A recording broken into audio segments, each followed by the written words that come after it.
To me, family is everything. My kids, they're like, say they're my heartbeat.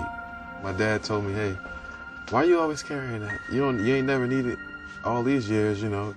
Did I say anything to David in regards to caring or not caring? Yes, I did. We had conversation in regards to it, and I was adamantly against it. The reason I felt that it wasn't necessary is because at this point in time in his life, he never needed it.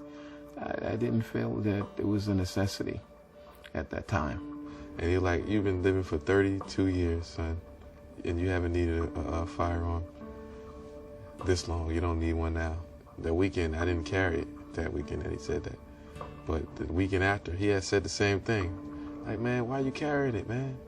You know what I'm saying? Why you doing that? You didn't see last weekend, you was cool. You didn't need it last weekend. You gotta be prepared for anything at any time, anywhere.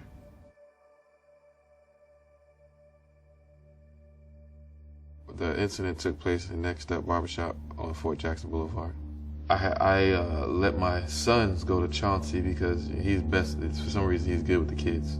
Nothing seemed different about that day. It was a normal day, and I was in a rush for some reason. I don't remember exactly why. I was in the second chair because I normally come to Chauncey chair. I was in a rush, so I went to the second chair, and getting our hair cut, and two guys came in, and one was holding a long shotgun.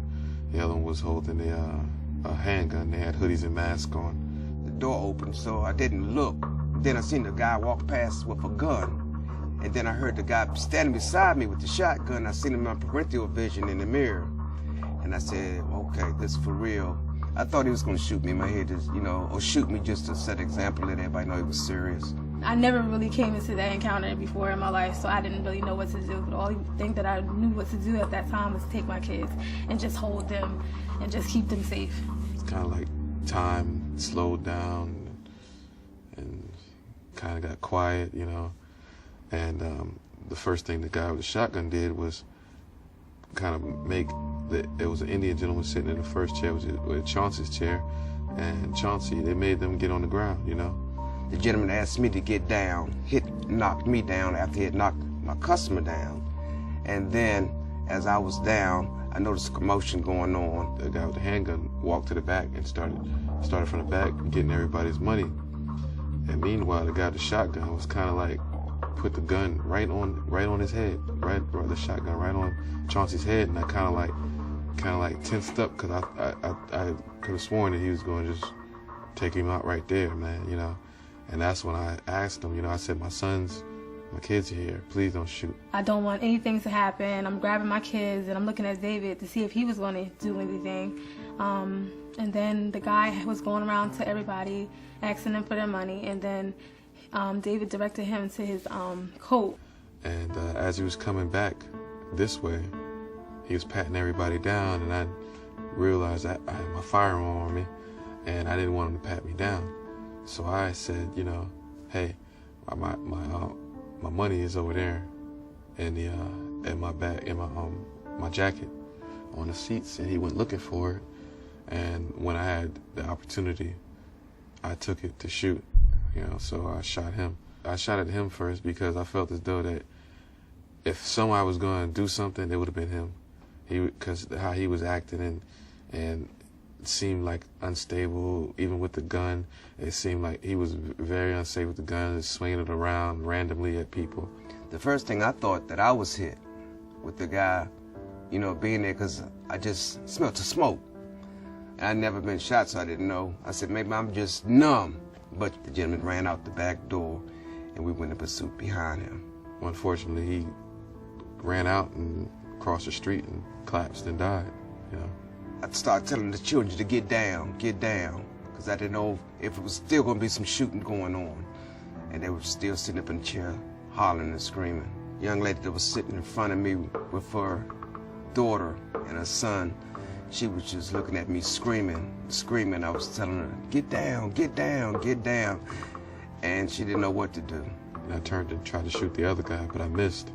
Yeah, and you know, like I said, I think that guy is pretty blessed, because if you look at the door, it's like a bullet hole right in the door where he was stumbling out, and I mean, it's very close to him. Yeah, so he's lucky that he got away.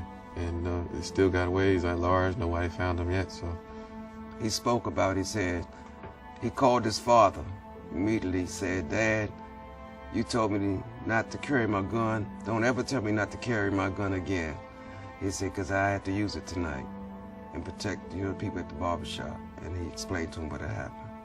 I gotta say that I was happy that he was able to protect himself, my grandson, and the patrons in that shop at that moment.